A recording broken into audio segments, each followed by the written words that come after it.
Dear Tim and Moby, can you do a movie about Thomas Edison? And I think it will be very interesting. From Kathleen, Plymouth. Actually, Moby and Tim and I are visiting his laboratory today. Wow, look at that. See? Look, here's a design for a light bulb. And here's his phonograph, the first record player. And here's like, hey, what the heck is this? Steam guy? You know this guy, Moby? Oh god. I didn't even know that they know each other. So, Steam guy, did Thomas Alva Edison invent you too? Oh, you guys were just friends together. So, you want to help us to tell Mr. Edison's story?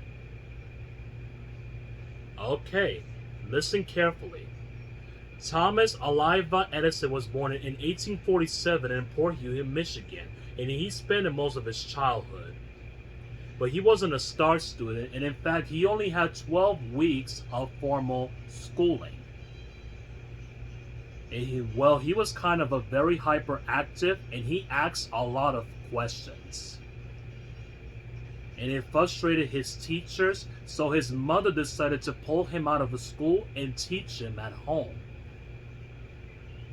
By the time he was 12 years old, Edison had devoured most of his books in his local library, and he even started his own business. Port Huron was a big railroad town, and young Edison sold fruits, vegetables, candy, and newspapers to train passengers. And later, as a teenager, Edison left home to become a telegraph operator. Oh, the telegraph was like a primitive telephone or a radio. People used it to send and receive messages over long distances, but the telegraph couldn't transmit voices. Instead, people communicated with a system of electrical pulses. It kind of sounded like. Exactly, Steam Guy. Anyway, many of Edison's early inventions were improvements to the telegraph. And in 1874, the Western Union Company paid Thomas Alva Edison over $10,000 for a new telegraph that could handle 4 separate signals at the same time. He used the money to set up his own laboratory in Menlo Park, New Jersey, where he could spend his time developing new technologies.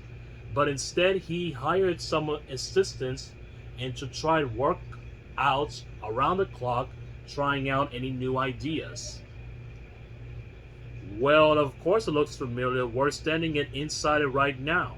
And anyway, his first big success came in 1877, where he invented the phonograph. No, and it wasn't that sophisticated, but in fact, it recorded its sound on wax cylinders covered with tinfoil. And it wasn't perfect, but it was still way ahead of its time, too. Anyway, you can still play those Edison cylinders today.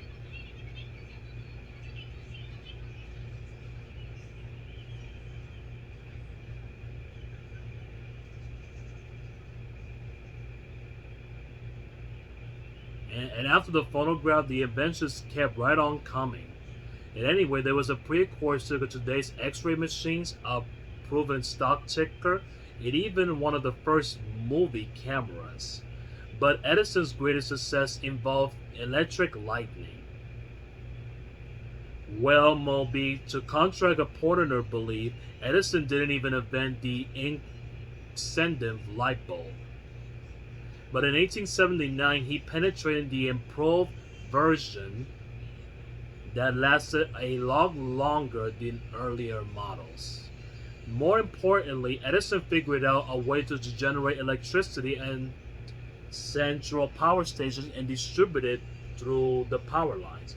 The system that he gave up taught homes and it built access to cheaper electricity. Edison built his first power station in New York City, and he began supplying electricity to a growing number of customers. The power company he founded soon became one of the largest corporations in the world. Today it is known as General Electric. Thomas Edison's inventions made him rich, and he became one of the most admired men in America before his death in 1931 at the age of 84. So, what do you think, Steam Guy? Did I get all the facts straight? Oh, come on. I think I would rather not touch the Antigua phonograph again, and it could break. And you know that we're not going to play anything on that. Oh, alright.